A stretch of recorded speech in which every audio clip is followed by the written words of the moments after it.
मी नागरिक सर, आदर्श computer centre Deulgaon राजा। आज आपण CCC या कोर्स मध्ये लिब्रे ऑफिस रायटर जे असतं त्या ऍप्लिकेशनची माहिती बघणार आहे। ते लिब्रे ऑफिस रायटर मध्ये आपण कशा प्रकारे वर्कआउट करतो ते आपल्याला माहित असणं गरजेचं आहे। त्यामध्ये टायटल बार आहे, मेनू बार आहे, स्टँडर्ड टूल बार आहे, त्यानंतर फॉर्मॅटिंग टूल बार आहे, त्यानंतर खाली स्टेटस बार आहे आणि ब्लिंकिंग लाईन म्हणजे कर्सर आहे। आता यामध्ये आज आपण नवीन चॅप्टर घेणार आहोत, तो म्हणजे टेबल, की आपण टेबलच्या स्वरूपात माहिती कशी करणार। टेबल जर घ्यायचा असेल आपल्याला तर टेबल कसा घ्यायचा, यामध्ये टेबलमध्ये कॉलम, रो, सेल मध्ये बॉक्स तयार करणे, त्या बॉक्स मध्ये करणे, त्याच्यानंतर आपल्याला काय करायचंय, एक बॉक्स घ्यायचा, त्या बॉक्स मध्ये कॉलम आले पाहिजे, रो आले पाहिजे, सरळ सरळ आपण पॅराग्राफ वगैरे लाईन वगैरे टाईप करू शकतो।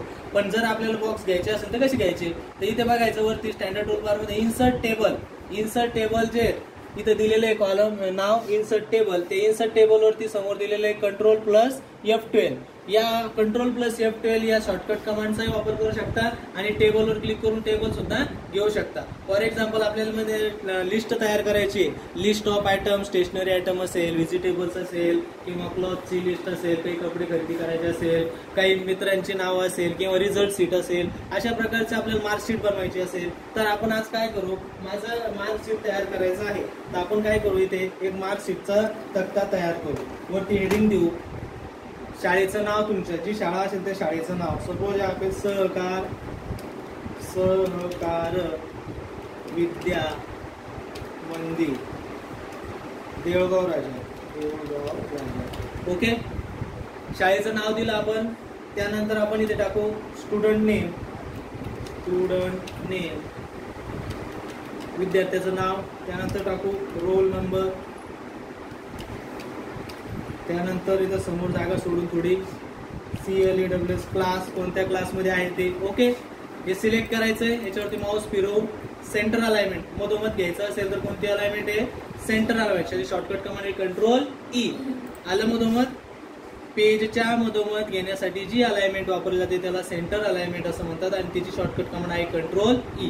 त्यानंतर याला बोर्ड करायचं आहे Ctrl+B किंवा बोर्ड, साईज वाढवायची असेल तर फॉन्ट साईज मध्ये जा, इथून साईज घ्या 18, त्यानंतर रंग चेंज करायचा असेल तर फॉन्ट कलर मध्ये जा, हे हायलाइट कलर नकोय आपल्याला, नो फिल कलर, त्यानंतर घेऊ आपण फॉन्ट कलर, आला। त्यानंतर सगळ्यात खाली घ्यायचं आपल्याला क्लासच्या नंतर घ्यायचंय इथे टेबल इन्सर्ट करायचं, त्या टेबल मध्ये काय आलं पाहिजे, सिरियल नंबर आला पाहिजे, सब्जेक्ट आला पाहिजे, त्यानंतर ऑप्टेन मार्क आले पाहिजे आणि आउट ऑफ मार्क, 100 पैकी आपल्याला किती मार्क पडले, 50 पैकी आपल्याला किती मार्क पडले, अशा प्रकारचा टेबल इथे घेता आला पाहिजे। त्यामध्ये आपल्याला काय करायचंय, इथे इन्सर्ट टेबल मध्ये जायचं, मग आपल्याला कॉलम किती घ्यायचे बघा, उभे जे आहेत त्याला कॉलम म्हणायचं आणि आडवे जे असतात त्याला काय म्हणायचं, रो, ते जे आडवे असतात त्याला रो म्हणायचं आणि उभे जे असतात त्याला कॉलम म्हणायचं। कॉलम आणि रो म्हणून जे बॉक्स तयार होतो बॉक्सला काय म्हणायचं, सेल, CELL सेल। मग आपल्याला इथे किती कॉलम घ्यायचे, किती रो घ्यायचे ते आपण ठरवा। पहिला कॉलम कशासाठी पाहिजे आपल्याला, सिरियल नंबर, त्यानंतरचा कॉलम कशासाठी पाहिजे, नेम साठी, सब्जेक्ट नेम, त्यानंतर आउट ऑफ मार्क आणि ऑप्टेन मार्क, बस एवढंच पाहिजे सध्या मला, किती पाहिजे, 4 कॉलम। मग 4 कॉलम घेतले मी, आले। आता या कॉलमची साईज कमी जास्त करायची असेल तर इथं 2 तोंडाचा बाण येतो बघा, प्रत्येक लाईन वरती जा तुम्हाला इथं असा 2 एरो असलेला बाण येतो, त्याच्यावरती क्लिक करायचं आणि तुम्हाला पाहिजे तेवढी साईज इथं तुम्ही कमी जास्त करू शकता। आता याच्यामध्ये सिरियल नंबर टाकतो मी SRNO, ओके। त्यानंतर सब्जेक्ट नेम, ओके। त्यानंतर दुसऱ्या सेलवर क्लिक केलं की क्लिक करा किंवा टॅबच्या बटननं दुसऱ्या याच्यावरती जम्प करा। त्यानंतर इथं टाकू आपण आउट ऑफ किंवा टोटल मार्क्स पैकी मला किती मार्क मिळेल, मग ऑप्टेन मार्क, तुमचा रिझल्ट लागतो शाळेचा रिझल्ट लागल्यावर आपल्याला किती मार्क पडले, काय पडले ते आपल्याला बघायचं। याला मी सिलेक्ट करून थोडी स्टाईल वगैरे देऊ शकतो, सिलेक्ट करायचं, सेंटर अलाइनमेंट देऊ आपण, इथं मधोमध घेऊ, त्यानंतर बोल्ड करू आणि याचा रंग थोडा वेगळा देऊ, ओके। अशा प्रकारचं माझं इथे हेडिंग इथे टाईप झालेलं आहे, serial number, subject name, total marks, obtain marks. सध्या माझा कर्सर इथे दिलेला माझा तो वरती घ्यायचा, एरो की सुद्धा वापरू शकता तुम्ही, लेफ्ट एरो, राईट एरो किंवा माऊसने क्लिक करू शकता किंवा कीबोर्डवरचं टॅब बटन सुद्धा वापरू शकता, बरं का। मग आता सिरियल नंबर 1 नंबर टाकतो मी इथे, काय सब्जेक्ट कोणता आहे? इंग्लिश. ENGLISH English. किती मार्क्स आहे? 100 पैकी मला किती मार्क पडले त्यामध्ये? जेवढे मार्क्स तुम्हाला अपेक्षित आहे तेवढे इथे टाकू शकता, किंवा जे पडलेले असेल रिअल जर तुमच्याकडे अवेलेबल असेल मार्कशीट तर ती मार्कशीट तुम्ही इथे बनवू शकता. मग किती मार्क पडलेले? 75 टाका. टॅबचं बटन दाबा, खालच्या लाईनवर या 2 नंबरला कोणतं आहे? हिंदी. HINDI हिंदी. त्याचं किती आहे? 100 पैकी त्याच्यामध्ये 65. त्यानंतर आहे 3 नंबरला मराठी. MERITHI मराठी. त्याच्या 100 पैकी किती मार्क्स आहे? 80. त्यानंतर या 4 नंबरला कोणतं रे? MATHS maths. 100 पैकी किती? मॅथ 1 मॅथ 2 100 पैकीच आहे ना, त्याला आपण टाकू 80. त्यानंतर 5 नंबरला आहे सायन्स. SCINC science. 100 पैकी किती आहे? किती टाकू रे? 86. त्यानंतर 7 नंबरला सोशल स्टडीज करू बरं का. सोशल स्टडी करू का जॉग्राफी? हिस्ट्री जॉग्राफी करू? बरं. HISTORY history. मग 50 पैकी 45. आता बघा, हे बघा माझा आता इथे कॉलम संपलेला आहे. मला खाली घ्यायचं असेल तर टॅबचं बटन दाबायचं, तुम्हाला खाली एक नवीन कॉलम इथे आपोआप ऍड होत चालू. कॉलम म्हटल्यापेक्षा रो, एक रो ऑटोमॅटिक जर वाढवायची असेल तर टॅबचं बटन दाबा. संपल्यानंतर तुम्हाला खाली ऑटोमॅटिक एक रो तयार होते. जॉग्राफी सॉरी चुकलं माझ्याकडे, कंट्रोल-Z. तर टॅब जिओग्राफी जर चुकला असेल तर कंट्रोल-Z कमांड वापरून तुम्ही काय करू शकता? रिपीट येऊ शकता. 50 मार्क. 50 पैकी किती पडले याच्यामध्ये? हो 50 बाय 0 50. त्यानंतर याला 40. आता इथे खाली लाईन घ्यायची. मग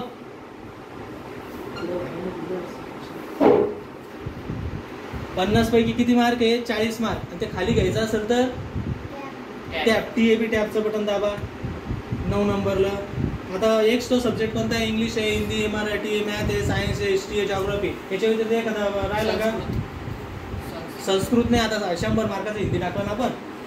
मग आपण इथे असला मार्क सब्जेक्ट असेल तर टाका, नाही तर मग आपण काय करायचं आता पुढे हे कट करून इथे टाकू शकतो आपण टोटल.